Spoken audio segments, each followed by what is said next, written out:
Title: My crazy mother-in-law tried to sabotage my entire career because I refused to perform surgery on my brother-in-law for free. I cut contact with them. Start: I was scrubbing my hands raw when the call came in. Not a patient, not an emergency. Her voice: "You don't get to say no to family." I stared at my reflection in the stainless steel sink. Soap bubbles, red skin, calm eyes. That was the moment I knew she'd already decided to burn me. At first, I believed in them. Weekend dinners, jokes, warm smiles, a fragile illusion of belonging. My mother-in-law used to tell people I was the miracle doctor. She'd brag about me to neighbors like I was a trophy. My brother-in-law, Rashid, laughed loud and called me Dr. Saab like a compliment. I thought I'd married into a family that saw me as more than a wallet with a stethoscope. I was wrong. The day Rashid's test results came in, everything shifted.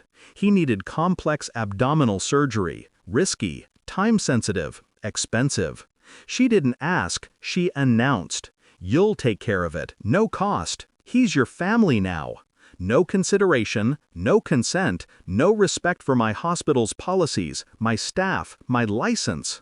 I said no once. Calmly. I said I could help with referrals, payment plans, support. That was my first mistake. Because in her eyes, that wasn't refusal, it was betrayal. The sabotage started quietly, like poison in tea. A missed file here, a mistaken phone call to my department head there. Then a colleague asked me something strange. "Why are you billing illegally?" I laughed, at first. Then I checked my records. Someone had modified patient billing entries, my login, my ID. I didn't panic, I listened. Nurses started whispering. The administration got colder. Audit emails started arriving. And then I heard it. Her voice, through my wife's phone, on speaker, forgotten in her bag. "You can ruin a reputation in 3 weeks if you know where to press." I didn't feel anger, I felt clarity.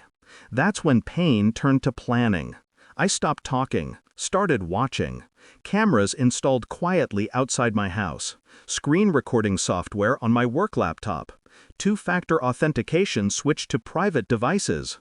I hired a legal consultant under a fake name. I made copies of everything.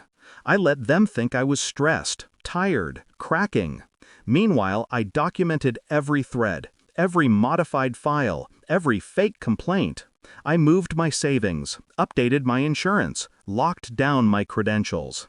I didn't confront, I waited. Because revenge isn't loud, it's surgical. Anonymous calls to the hospital, fake reviews online describing me as negligent, letters sent to the medical board. And my wife? She started shaking every time her phone buzzed. They were calling her ungrateful, disloyal. She started sleeping with the light on. That's when I moved from defense to offense. I leaked controlled information. She loved gossip. Feeding her dangerous information was easy.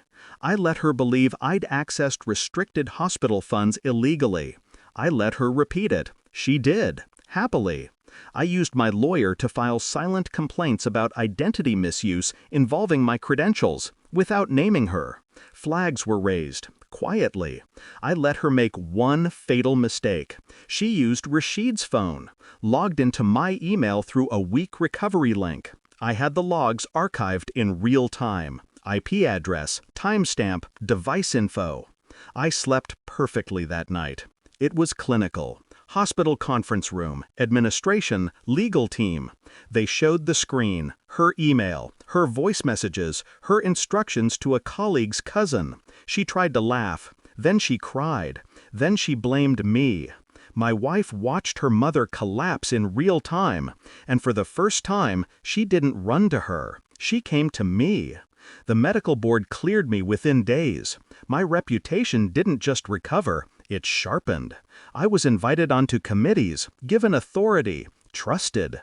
As for them, Rashid's surgery happened, at full cost, at another hospital. My mother-in-law was banned from contacting the hospital. A formal notice, restraining order, silence. Now I sit in my office late at night and think about it. Not with sadness, not with guilt, just with precision. I remember how she thought I was weak because I refused to be exploited, how she mistook kindness for access. She wanted a free surgery. She paid with her control. She tried to destroy my career. I upgraded it. My wife sleeps peacefully now, phone silent, curtains open, light off. And me? I don't scream.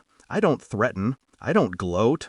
I just heal people for a living and quietly remind myself of one truth. I don't need to be cruel. I just need to be exact.